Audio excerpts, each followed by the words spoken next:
ਹਿੰਦੁਸਤਾਨ ਅਤੇ ਚਾਈਨਾ ਦੇ ਬਾਰਡਰ ਉੱਤੇ ਬਣੇ ਤਣਾਅਪੂਰਨ ਮਾਹੌਲ ਨੂੰ ਦੇਖਦੇ ਹੋਏ ਭਾਰਤ ਸਰਕਾਰ ਵੱਲੋਂ ਬੀਤੇ ਦਿਨੀ ਭਾਰਤ ਦੇ ਵਿੱਚ ਚਾਈਨਾ ਤੋਂ ਚੱਲਣ ਵਾਲੇ ਕਰੀਬ 59 ਮੋਬਾਈਲ ਐਪ ਬੰਦ ਕਰ ਦਿੱਤੇ ਗਏ ਸਨ, ਜਿਨ੍ਹਾਂ ਦੇ ਵਿੱਚ ਇੱਕ ਐਪ ਟਿਕਟੌਕ ਵੀ ਵਿਸ਼ੇਸ਼ ਤੌਰ ਤੇ ਸ਼ਾਮਲ ਸੀ।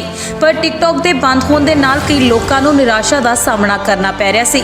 ਕਾਰਨ ਹੈ ਕਿ ਇਸ ਟਿਕਟੌਕ ਐਪ ਦੇ ਰਾਹੀਂ ਕਈ ਲੋਕਾਂ ਨੂੰ ਆਪਣਾ ਹੁਨਰ ਦਿਖਾਉਣ ਦਾ ਮੌਕਾ ਮਿਲਿਆ ਸੀ, ਪਰ ਉਹਨਾਂ ਨਿਰਾਸ਼ ਹੋਏ ਲੋਕਾਂ ਲਈ ਇੱਕ ਖੁਸ਼ਖਬਰੀ ਆ ਗਈ ਹੈ, ਕਿਉਂਕਿ ਜਲੰਧਰ ਦੇ ਰਹਿਣ ਵਾਲੇ ਸੁਮੇਸ਼ सैनी ने देश के लोगों लिए एक देसी भाव की भारतीय टिकटॉक तैयार कर दी है, जिसका नाम भी टिकटॉक ही रखा गया है। बस अखरां दे विच फर्क पाया गया है। जलंधर तो हलचल टुडे लिए प्रदीप शर्मा नोनू की रिपोर्ट। जो मेन रीज़न था टिकटॉक बंद करने का, वो सबसे बड़ा रीज़न था कि जो डाटा था, वो जो लोकेशंस थी, हमारे कॉन्टैक्ट इन्फॉर्मेशन जो चाइना लेके जा रहा था, सबसे इसलिए उसको बंद किया गया। सबसे पहले तो इसका डेटा इंडिया में ही रहेगा, इंडियन की टेरिटरी के बाहर ऑपरेट नहीं होगा।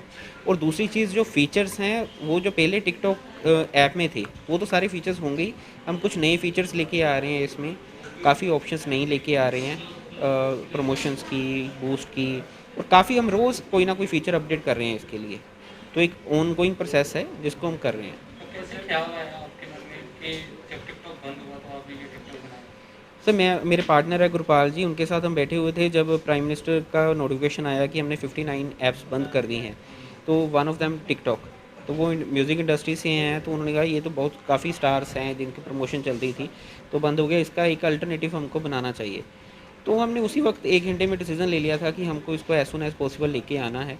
तो हमने 4 दिन के अंदर इसको ऐप को बना के प्ले स्टोर पर डाल दिया था, और प्ले स्टोर ने थोड़ा टाइम लिया ज़्यादा कोविड के कारण ऐप को रिव्यू करने के लिए, और 2 दिन पहले ये ऐप अवेलेबल हुआ है। तो अभी ये यूज़ करने के लिए एंड्रॉयड और आईओएस सर, अभी एंड्रॉयड पे है, 1-2 दिन में iOS पे भी हमने डाला हुआ है, 1-2 दिन में वो भी अप्रूवल iOS पे भी आ जाएगा। तो जैसे टूलसेट एप्लीकेशन थी जो बंद करी है भारत सरकार ने, जी तो यूसी ब्राउज़र भी उनमें से है कि जो काफ़ी यूज़ होता है वहाँ जी पे। जी इसको लेकर के क्या आगे की सर, काफ़ी हैं, वही ट्रांसफ़र है, कैम स्कैनर्स हैं, ब्राउज़र्स हैं, जिसके हमारे ऑनगोइंग प्रोजेक्ट हैं कि हम इन सभी को लेके आएंगे मार्केट में एक के बाद एक। पहला सबसे पॉपुलर टिकटॉक था, क्योंकि उनको रेवेन्यू 38% इंडिया से आ रहा था।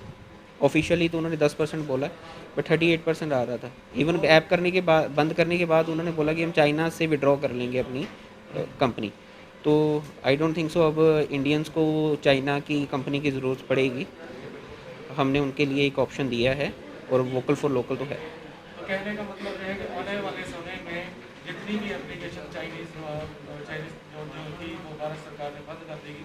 आने वाले समय में देसी ऐप्स इंडियन यूज़ कर सकते हैं। जी बिल्कुल, कोशिश करेंगे जितनी भी, मैं औरों को भी बोलूँगा जो भी डेवलपर्स हैं कि आएँ, उसको लॉन्च कीजिए। तो हम एक टैकल करने की कोशिश करेंगे जितना हमसे हो सकेगा। तो फर्स्ट तो पार्ट था टिकटॉक, आने वाले कुछ हफ्तों में हम बाकी ऐप्स भी लॉन्च करने की कोशिश करेंगे। फ्यूचर प्लान सर, ब्राउज़र लेके आ रहे हैं, कैम स्कैनर लेके आ रहे हैं, वही ट्रांसफ़र का अल्टरनेटिव लेके आ रहे हैं, और ये 3-4 हमारे प्रोजेक्ट्स जो चल रहे हैं अभी।